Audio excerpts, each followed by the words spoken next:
Olá, muito boa noite a todos. Estamos aqui na nossa 23ª Convenção da ABA Nacional em Brasília, no Espaço Israel Pinheiro. É com grande alegria que eu venho aqui essa noite para encerrar com um tema que me é muito caro, falando com as minhas colegas advogadas que são membros também associadas da Brasileira de Advogados. Obrigada pela presença de vocês, pela disponibilidade. É um prazer enorme poder debater com vocês um tema que me é muito caro, um tema extremamente importante, que é falar dessa questão da mulher e da violência doméstica. Estou aqui com a minha querida amiga maravilhosa, estou com a Lorelane Machado, Luciana Amorim, doutora Luciana Montanha.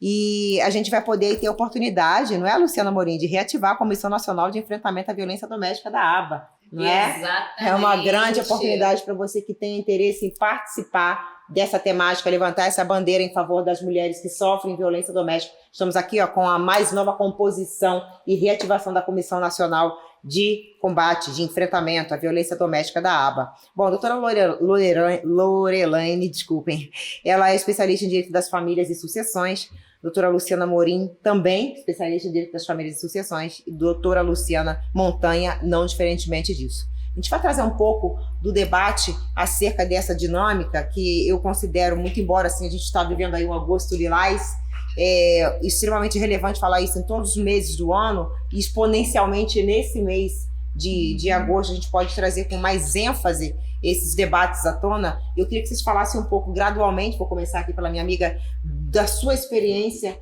relacionada a esse assunto, mas principalmente assim, as principais dores que essas mulheres sofrem dentro de casa, no seio familiar, do papel da mulher, o papel da mãe que é vítima de violência doméstica, daquela mãe que precisa muitas das vezes se ausentar do seio familiar por uma questão de sobrevivência mesmo. E eu queria que você falasse um pouco dessa tua experiência, mas principalmente, antes disso, fala um pouquinho da tua trajetória para que as pessoas possam conhecer um pouco do teu trabalho e deixar aí registrado nas nossas redes sociais. Antes de mais nada, muito obrigada pelo convite. Agradecer aqui a todas vocês a parceria que eu tenho com essas duas grandes mulheres que antes de serem advogadas, são mulheres. Dizer que todas nós mulheres, infelizmente, nós passamos por um momento de violência. Todas nós temos um caso a ser contado. E muitas vezes nós nos deparamos com esses casos de forma muito involuntária. Por que involuntária? Por que eu digo isso? Porque muitas vezes nós passamos pela violência, né? E não digo nem só doméstica, a violência do dia a dia, a violência do amamentar, desde o nascimento até a maioridade, até a sua formação. E a gente está ali em contato com os sinais, a gente vê os sinais, mas a gente não percebe, a gente não sente.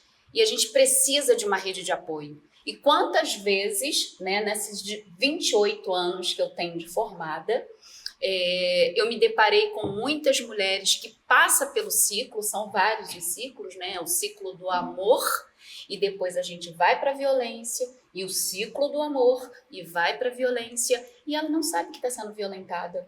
E são violentadas diariamente. É uma violência psicológica, quando você chega e fala: ah, você não sabe de nada. Ah, que vergonha. Ah, para, você quer sair com essa roupa? Nossa, mas essa roupa não te favorece. Mas esse seu cabelo, por que você colocou ele grande desse jeito? E, infelizmente, a violência não está só no machismo estrutural. Ele está, sobretudo, a mulher com a própria mulher. E nós temos também que nos ater a isso, né? Quantas vezes nós, mães, somos chamadas à escola, né? Porque nós é que temos que estar ali diante do seio familiar para darmos proteção aos nossos filhos. Mas a coordenadora da escola, como é que ela faz? Né?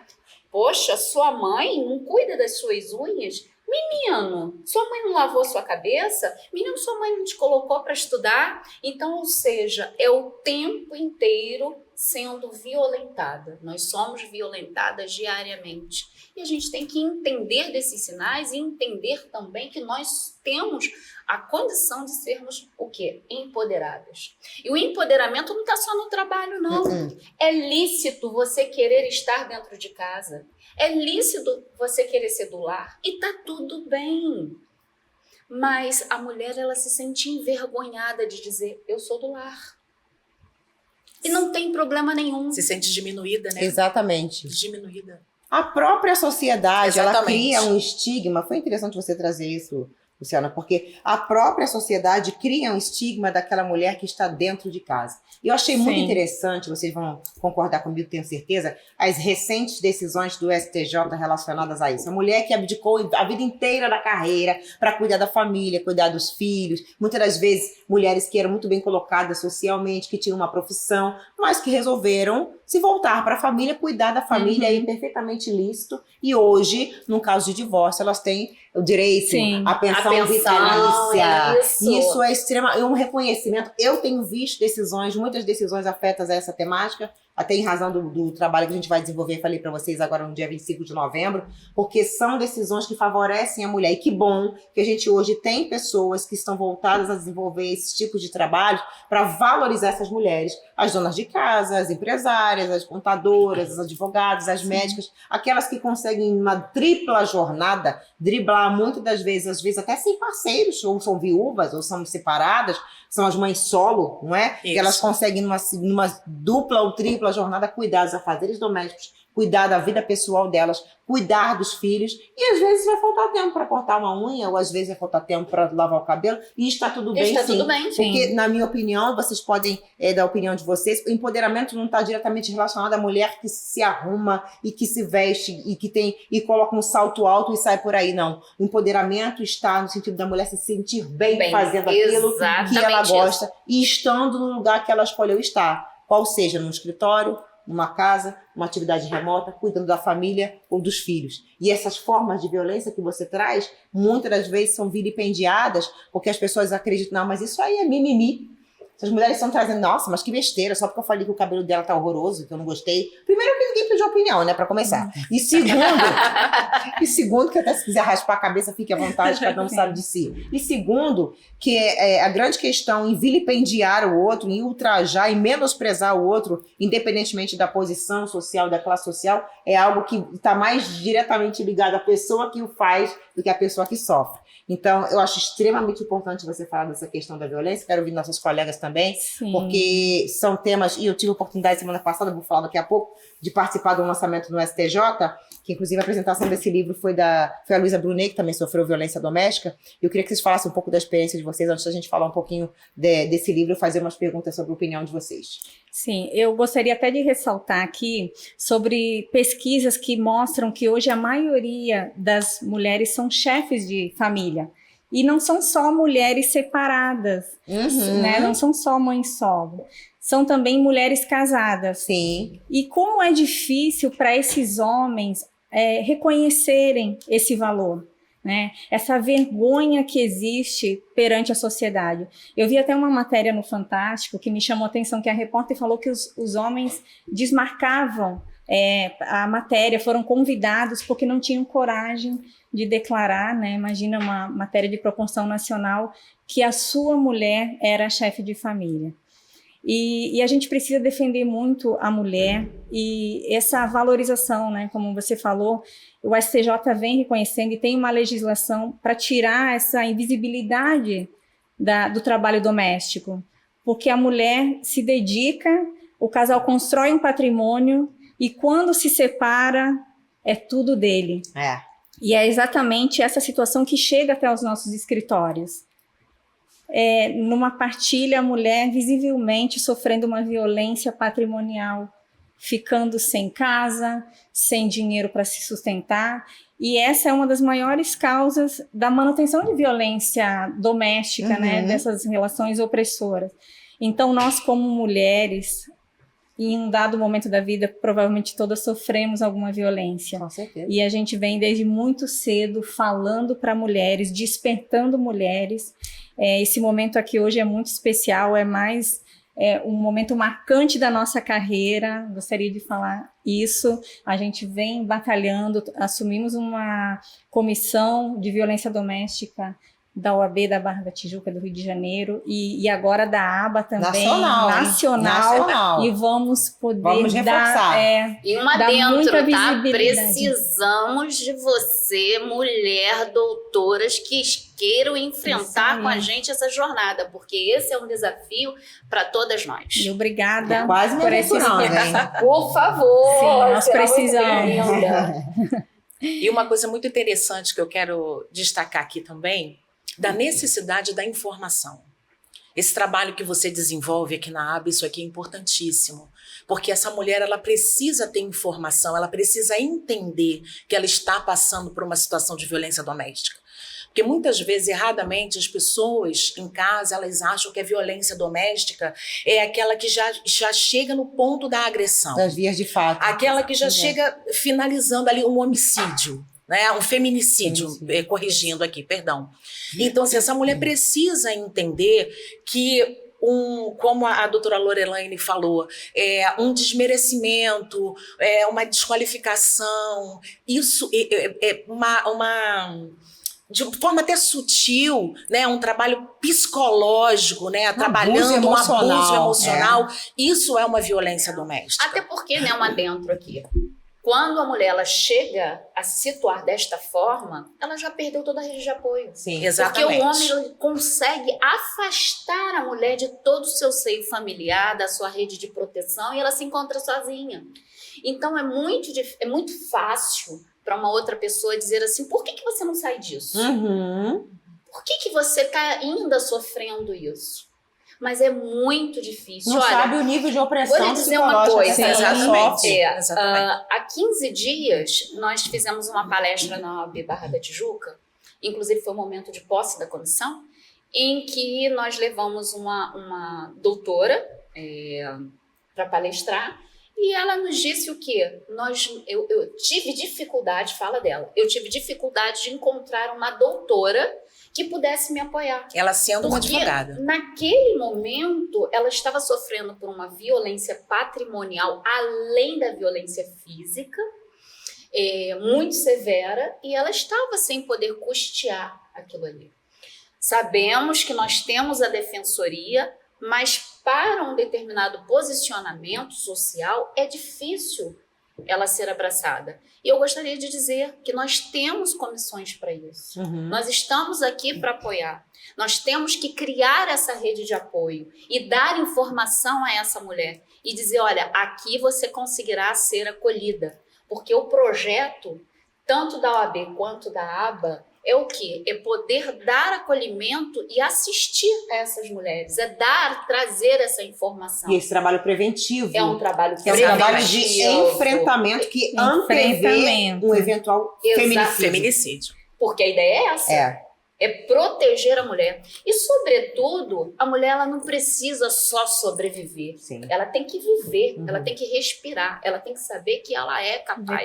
Mas ela precisa de alguém para poder dar essa dignidade e voltar a viver de forma plena. E o que é mais interessante, Lorelaine, que você trouxe, eu tenho algumas amigas e clientes também, elas vivenciam durante tanto tempo esse abuso emocional, essa violência psicológica, que elas se perdem delas mesmas, sem saber quem são. Sim. Porque elas estão tão acostumadas a fazer concessões, estão tão acostumadas a ser aquilo que o outro quer que ela seja, convivem com maridos narcisistas, convivem com homens que querem determinar o que elas serão. Esse exemplo que você falou, você vai vestir isso? Vou vestir porque eu gosto, me sinto bem, ponto final. Elas não sabem se posicionar mais, porque elas são oprimidas durante tanto tempo, que elas chegam a um ponto de se perder, elas perdem a própria identidade. E essa cultura é nossa, é uma cultura que precisa ser desconstruída desde dentro das nossas casas, com os nossos filhos, escolas, quando o pai ensina, não, quando passar a mocinha, você mexe com ela, assovia, faz uma gracinha, fala uma piadinha, porque eles acham que isso é que vai transformar eles em machos. Não é? Então a gente precisa desconstruir isso de forma que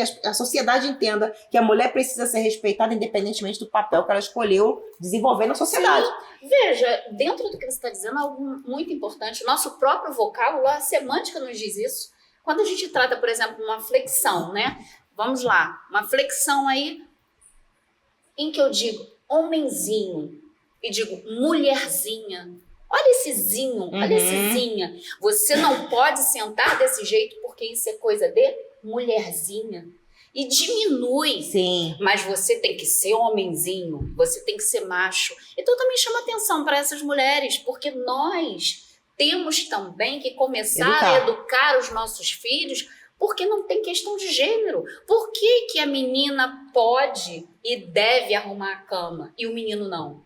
Claro. O menino ele tem que arrumar a cama, o menino tem que Contribuir, lavar roupa, tem que contribuir, tem que saber exatamente. cozinhar, fazer uma arroz, Quem é fazer mãe um de ovo. menino, eu sou mãe de menino e eu posso dizer, meu filho já me questionou sobre até a fragilidade feminina, como eles crescem achando que a mulher é frágil, né?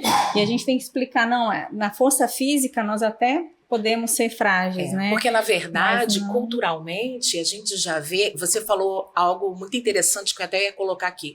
A questão da identidade. A mulher perde a identidade. Na verdade, eu vou um pouquinho além. Ela não só perde, mas como ela não é ensinada a ter a identidade, qual o papel dela. Né? Então as pessoas colocam a mulher como aquela, você foi feita para lavar, passar, cozinhar, exatamente. Enquanto a mulher é aquela para estar ao lado, aquela para ser a base da família. Então isso aí é muito importante. Então esse resgate, isso precisa acontecer. O resgate da figura da mulher na família, mostrando que ela é o lado sensível, mas isso não significa que é o mais frágil. Pelo contrário. Muito pelo contrário. O lado sensível é o que é capaz de identificar a problemática de cada um e de encontrar soluções. Exatamente. Então esse resgate da identidade da mulher, esse ensinar a identidade, quem é você, para que você nasceu, né? E também educar o homem também para isso.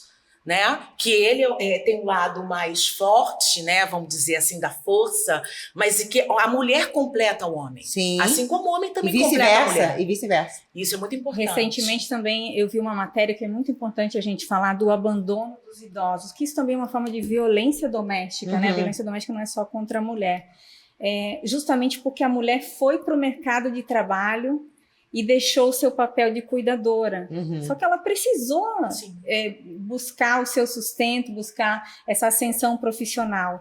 Então, é por isso que hoje também fala-se da remuneração dessas mulheres e dessa importância que a mulher sempre teve, mas que sempre foi invisível. Então, hoje, como muitos idosos estão sendo abandonados, tem se reconhecido nas decisões e na própria legislação o valor desse trabalho. Isso é muito bacana. Enfim, é um trabalho de base. Eu vejo hoje, eu acredito muito nisso, não sei se vocês concordam, até exemplo desse lançamento que aconteceu na semana passada lá no STJ, que eu tive oportunidade de participar, nesses 19 anos, né, de Lei Maria da Penha, que hoje, muito embora esses desmandos ainda aconteçam com muita frequência, eu tive oportunidade de fazer um estudo aí sobre a Lei Maria da Penha, justamente para falar num curso acerca dessa evolução e de como os feminicídios cresceram exponencialmente a partir das implicações das medidas protetivas que não são obedecidas. Sim. Então, assim, eu fiz um estudo de todos os estados do país, do crescimento do feminicídio a partir da lei desses últimos 19 anos, historicamente falando.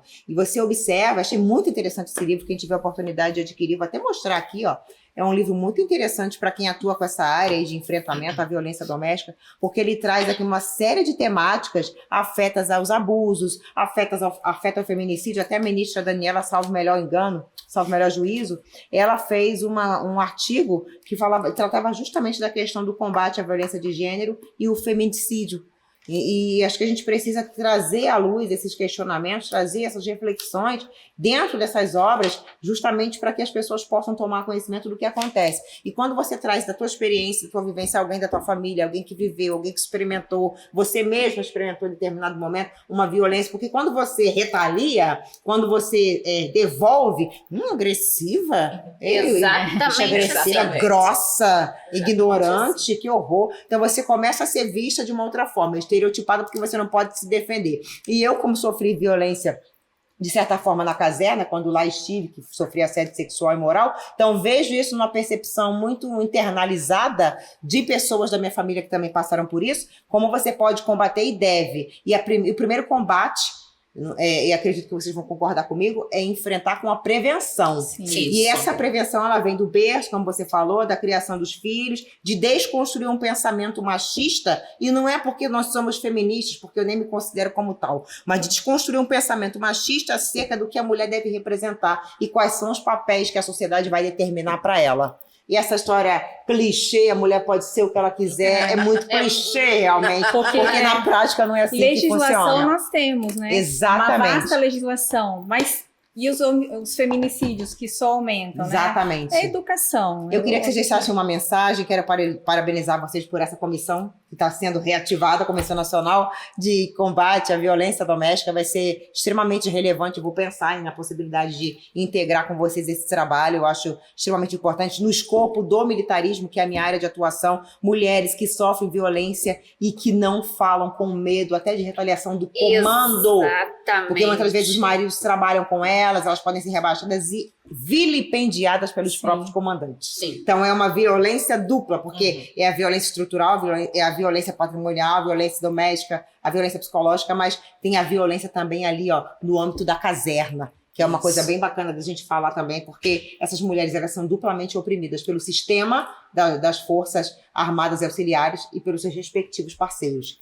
Vou deixar meu agradecimento aqui a todos vocês. Vou pedir a Luciana para fazer aí uma última consideração a respeito dessa temática, para que nós possamos encerrar o nosso podcast. Bom, eu quero agradecer a oportunidade de estar com vocês nesse momento inesquecível aqui na 23ª Convenção da ABA, que fala sobre inteligência artificial, mas que foi falado de uma coisa muito importante que nós pretendemos e fazemos, que é acolher pessoas, acolher mulheres.